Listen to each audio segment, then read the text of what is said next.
जब देश में भाजपा की ही सरकार बनने वाली है तो कांग्रेस पार्टी के लोगों को अपना वोट खराब नहीं करना चाहिए। यह बात पूर्व सीएम एवं नेता प्रतिपक्ष जयराम ठाकुर ने विधानसभा क्षेत्र सुंदरनगर के दुर्गम क्षेत्र निहरी के नागधार में आयोजित एक जनसभा के दौरान कही।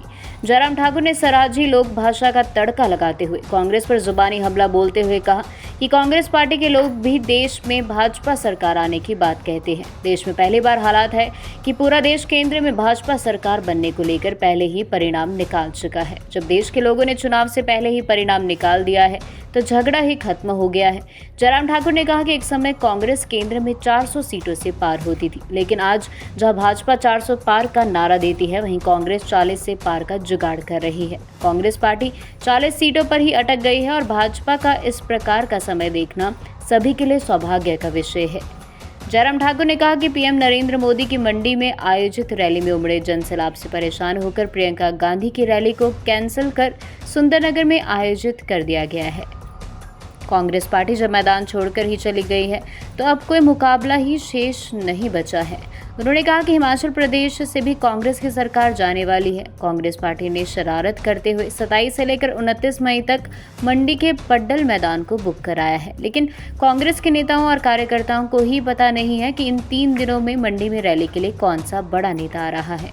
उन्होंने कहा कि पीएम मोदी की रैली मंडी में आयोजित न हो पाए, इसलिए 3 दिन के लिए पड्डल मैदान बुक कराया गया, लेकिन पीएम मोदी ने 24 मई को मंडी आकर पड्डल मैदान में ऐतिहासिक रैली आयोजित की। ಬುಧವಾರ ನಾಯಿ ಬೋಟ್ ತಗೊಂಡು ದಿನ कांग्रेस अर्थ खेलकर सरकार बननी थारी। मैंने कहा जब सरकार बनने वाली तो वोट की लो गौनो भाई, तो इस वोट को खराब मत करो। बोले है तो वाकई आप जो बोल रहे हैं तो ऐसे ही वोट तो खराब ही हो रहा है, कुछ क्या करना जा ही क्या और आज लगे बोलने से हम बोलते हैं 400 पार, तय लगे बोलते 40 के पार, 40 पर अटक गए हैं बेचारे। लेकिन हालात पूरे देश भर में इस प्रकार से बन गए हैं। ये पहला चुनाव है जब देश चुनाव के परिणाम से पहले ही परिणाम निकाल चुका है कि मोदी जी ही देश के प्रधानमंत्री बनेंगे। ये बात है, जब देश का चुनाव का परिणाम पहले निकाल दिया है तो झगड़ा खत्म है भाई। ये होगी जो थारा पूछना तो सही उनको जरा कांग्रेस को। आप अंदाजा लगाओ, एक समय कांग्रेस ऐसी होती थी 400 से ज्यादा सीटें जीतती थी। और इसलिए मैं इस बात कह सकता हूं कि जिंदगी में हम सबका ये सौभाग्य है, हमारी पार्टी के लिए इतना अच्छा वक्त कभी नहीं देखा हमने।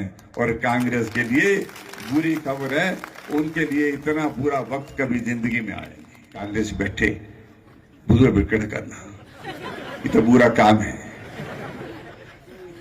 इतने आदमी लाना तो भारे बस की है नहीं।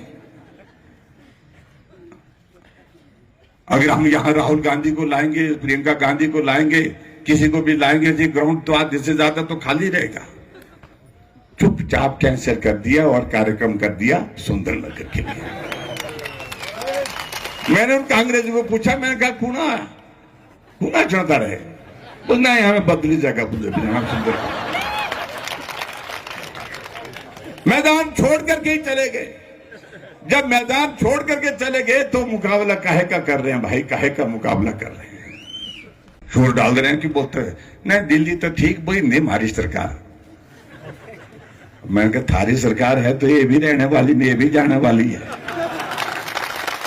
अब शरारत करने पर क्या आ जाते हैं। देखिए मंडी में पटल के मैदान को 27, 28, 29 तारीख की बुकिंग कर रखी है। मेरे को कांग्रेसी मिला, मैंने कहा पुणे चलिए अच्छी तरह 27 को भी आ रहे हैं, 28 को भी आ रहे हैं, 29 को भी आ रहे हैं, बहुत खास नेता हमारे। मैं कहा आना कौन भाई, भी 3 दिन की बुकिंग कर रखी। उनको लगा कि राजीव अपने राहुल गांधी को भी और इनके नाम से हम बुकिंग करके रखें यहां पर, ताकि मोदी जी आए तो उनको ग्राउंड ही नहीं मिले पब्लिक का। और हमें इस बात की खुशी है कि देश के प्रधानमंत्री नरेंद्र मोदी जी के कार्यालय से हमारी पार्टी की ओर से संपर्क हुआ और उन्होंने कहा 27, 28, 29 के लिए अगर बुक है ग्राउंड तो कोई बात नहीं, हम 24 को ही आकर के आप सबके बीच में पहुंचेंगे और मोदी जी आए 24 तारीख को।